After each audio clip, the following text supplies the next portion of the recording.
Welcome back. The trick to a good frozen pizza is a good crust. A soggy one isn't even worth the trip to the kitchen.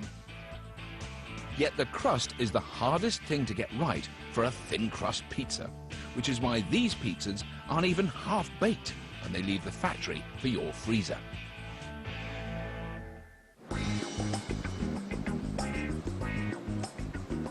It all starts with a giant lump of dough made from scratch every day for freshness. The dough is dumped into a hopper in 90-kilo batches and gets sucked into a machine that divides it into individual crusts.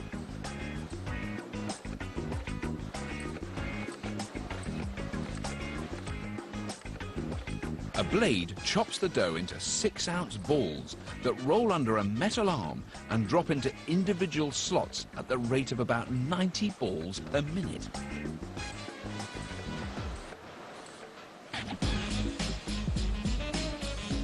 The dough balls pass through the proofer, allowing the yeast to rise for 30 minutes.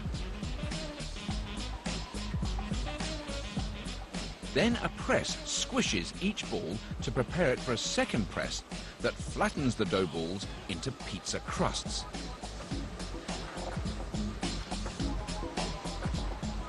This press is heated to 200 degrees and uses 270 kilos of pressure to be sure that each crust is the same thickness throughout, so it will cook evenly and have a consistent crunch.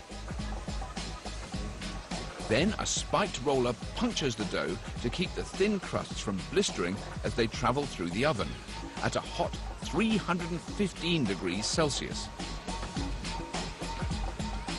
A quick 80 seconds is all it takes to pre-bake the crust. Just enough to firm it up so it can hold the toppings, but not enough to bake it through. That way the raw crust can be baked to a crispy crunch in the oven at home.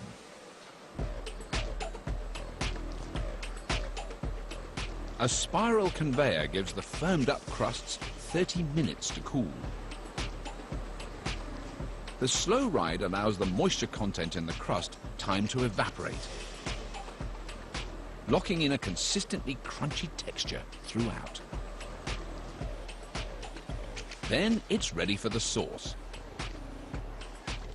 Each crust passes under an electric eye which sends a signal to the sauce head that triggers a shower of sauce to spurt onto the crust.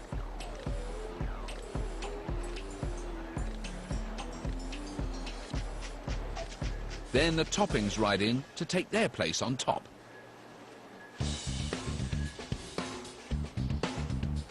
The sausage goes first because it's the heaviest and can be held in place by the cheese. A rotating grate shakes the sausage to spread it out before it drops onto the crust.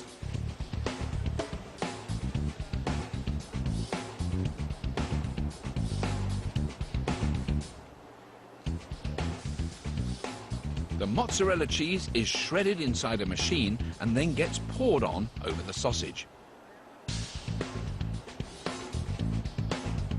Next, long sticks of pepperoni that are loaded into metal tubes move back and forth across a slicer, and the cut slices drop right onto the pizza.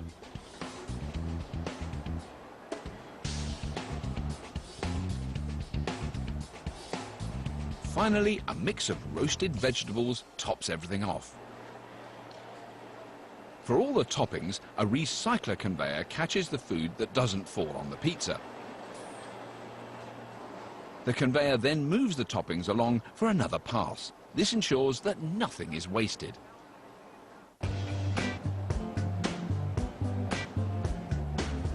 A 260-degree pre-melter slightly softens all of the toppings. It's not really cooking anything. It's just to melt the toppings together slightly so they stay in place during the freezing process.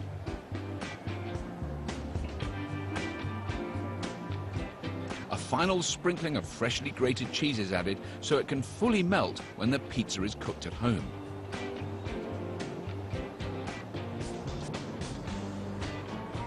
Then 20 minutes in this spiral freezer chills the pizzas down to a frosty -30 degrees.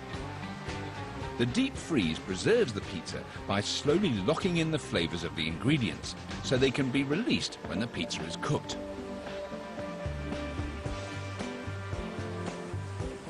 The packaging seals it all in.